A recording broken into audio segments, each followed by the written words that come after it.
How's it going, guys? Chris back again with some more Historic Brawl.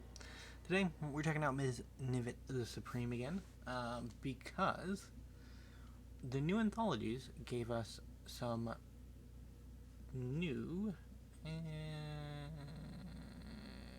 mulligan? I guess we'll keep this. They gave us some new commands, basically.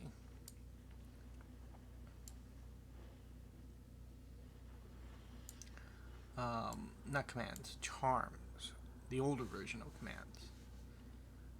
And they're for 5 out of 10 of the original Ravnica guilds, right?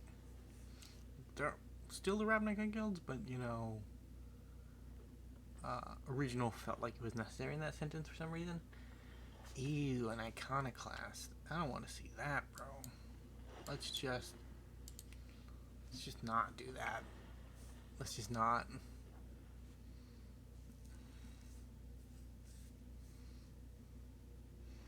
So the idea of this deck is that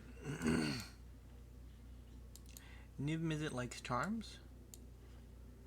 Darn. Thought I had it there.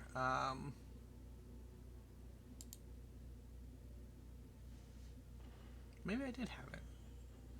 Red, green, black. No, I have 3 red sources. Now I definitely have it. Huh. Niv-Mizzet, hexproof from monocolored, which actually is pretty good for a pretty good protection ability, although our opponent's hovering it quite heavily, which is always very sad.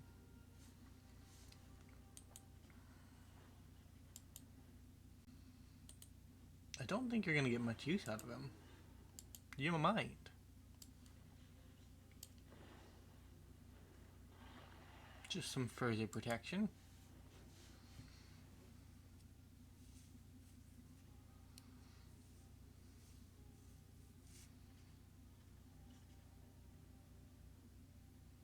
Because all of our removal hits their Niv-Mizzet and none of their removal hits ours. We didn't get to see any of the new, well, not new, but we didn't get to see any of the additional charms. That's right, charms as they are.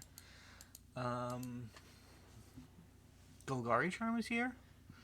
That is one I know off the top of my head because I know it can be pretty powerful. I don't know.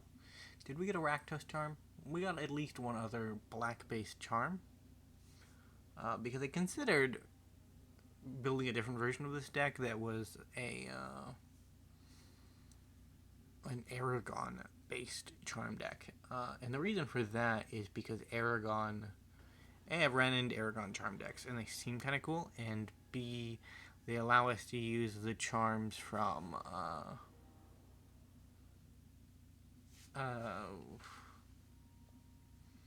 the gangster set. You know the set. The one with the gangsters. The demon gangsters. This set right here. Streets of New Capenna. Whew. It took a lot to drag that out of memory. We're up against Shelob, who is kind of powerful. I need another land. I really shouldn't have kept it, but I felt like I could. A Gruul. So I didn't look at any of the charms before I put them in the deck, because I kind of wanted...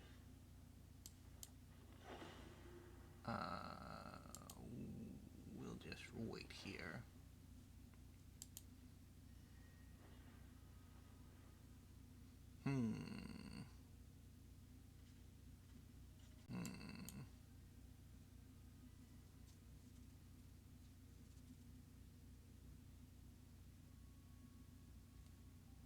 Opponent is ramping.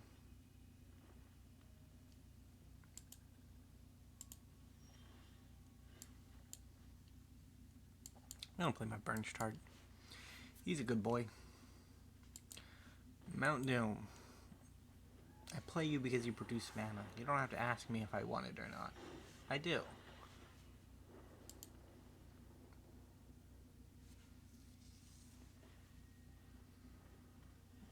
You? That's a land.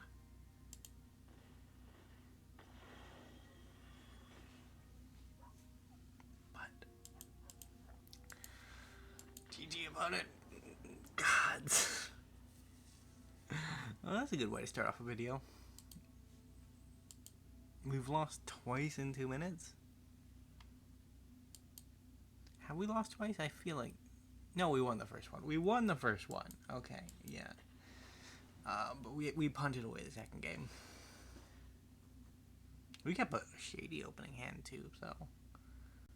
I don't blame too much on my punt, but it definitely was a punt to target something with ward that you can't actually pay the ward on. Times like that I miss Hexproof, even though Hexproof was an infinitely more annoying. These are the same 3 lands, and many of the cards are the same. We'll roll with it. Although Isolated Chapel means that we can leave up... we can't leave up Gruul Charm. We need Doom to hold up Gruul Charm. Even though Gruul Charm does nothing. Creatures without flying can't block this turn. Gain control of all permanents you own, and then deal 3 damage to each creature. Like, this could... The second ability could be relevant against, like, another Realmbreaker player.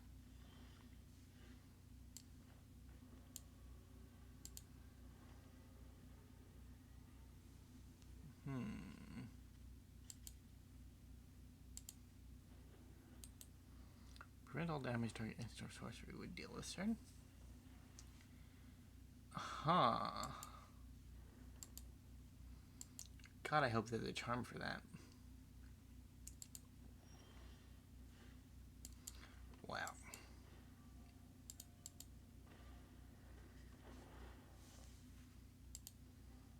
It looks like we're working our way towards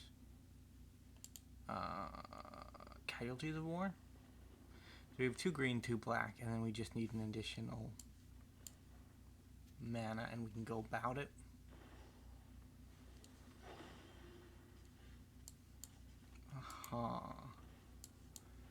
So, artifact, enchantment, and land. Target artifact, target enchantment, and target land. A little messed up to do to your opponent on turn 6, I know, but, like, there's no way we let our opponent have twice their mana and an active.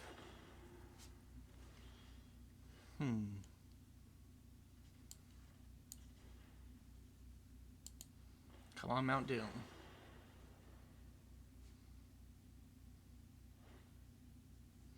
Land would be nice.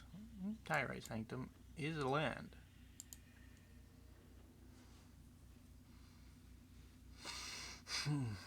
We do have 2 blue sources. Rude, I destroyed that land. You even have a Shire. Look at that.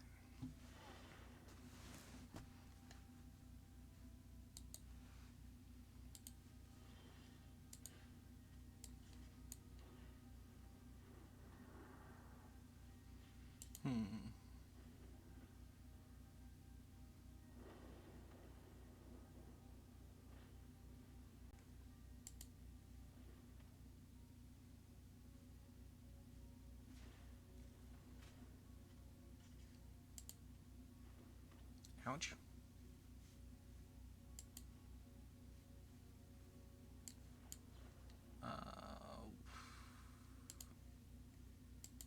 Bit of a waste, but we're not really doing anything with it, and I want the counter.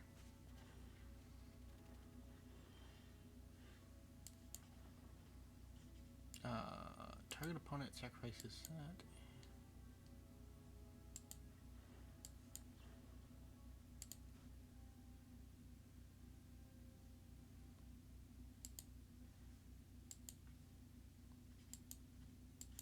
I can't actually cast it. That is messed up, mate. Niv-Mizzet, bro. Niv-Mizzet, bro. He's a bro.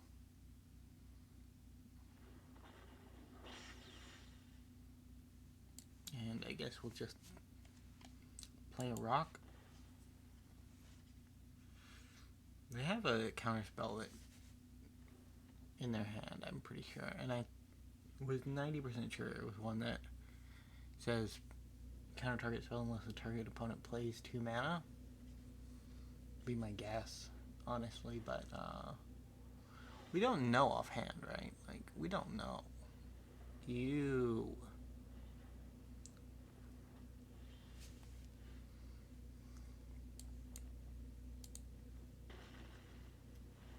Now we can Dromoka's command.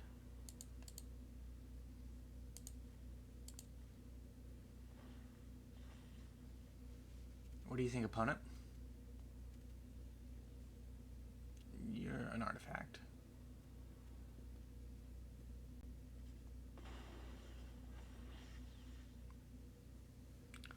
Huh.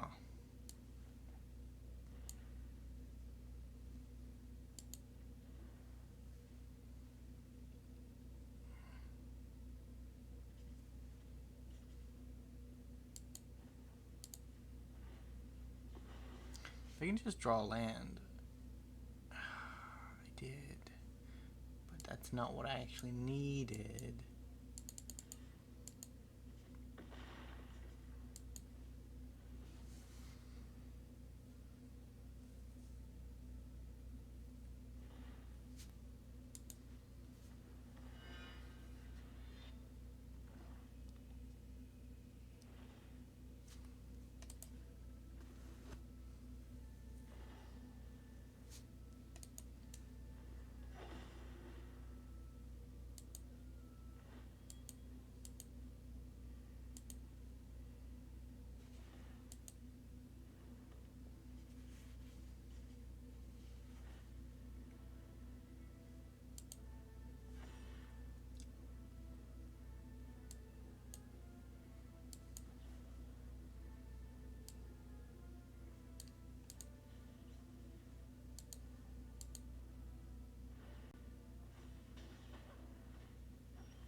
Resolve.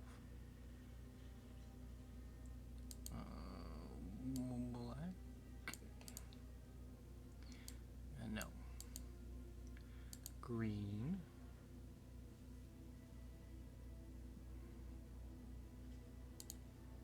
White.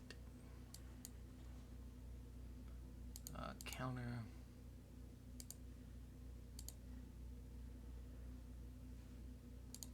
Plaza of Heroes can pitch.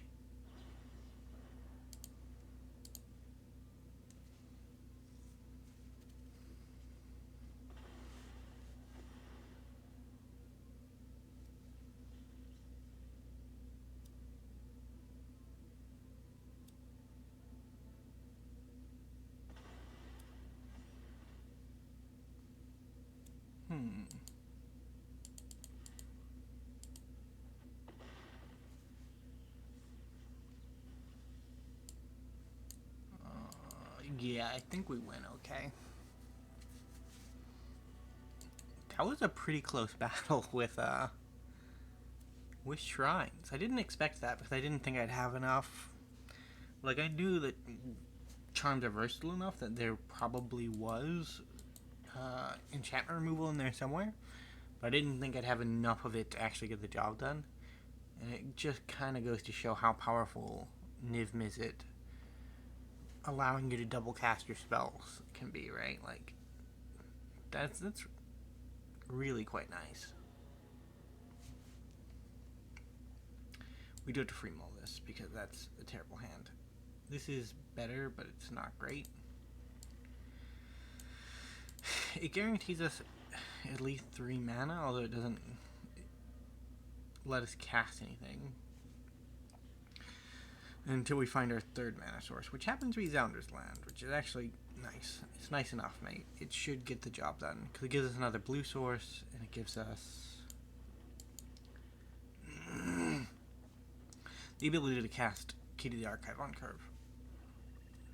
Like, even though it technically caused our Guardian Idol to go 1 turn off curve, but, like, we weren't really using it for anything anyways. We just need a lot of mana. We're kind of a mana heavy deck. We can actually pitch that because like Niv-Mizzet can cast it again later. It's not one of their monocolored options.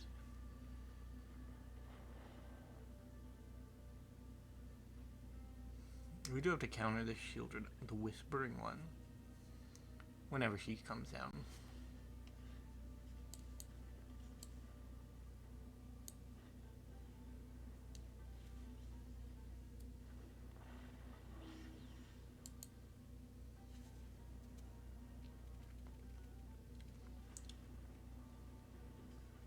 Yeah, so Niv-Mizzet is actually just invincible from instants and sorceries our opponent controls. You.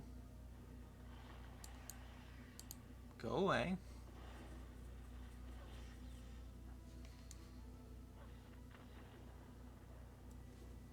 Our opponent did not want to deal with us after that. I don't blame him.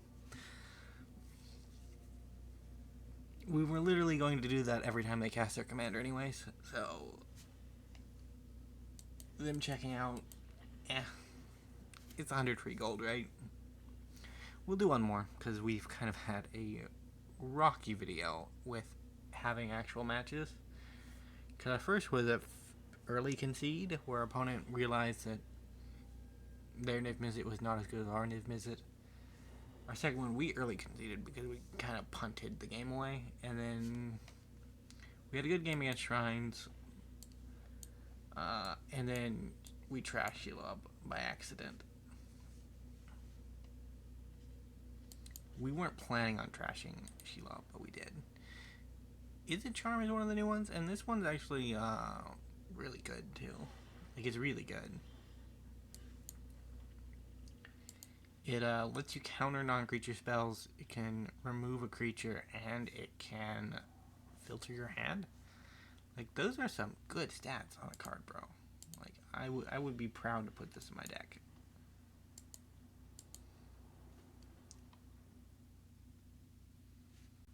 I don't think it's going to do much against Sauron, but...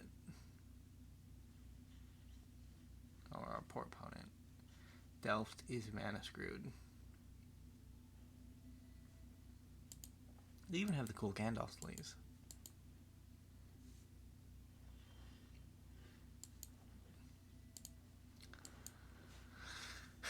This hero you bring at the ramp, Delft.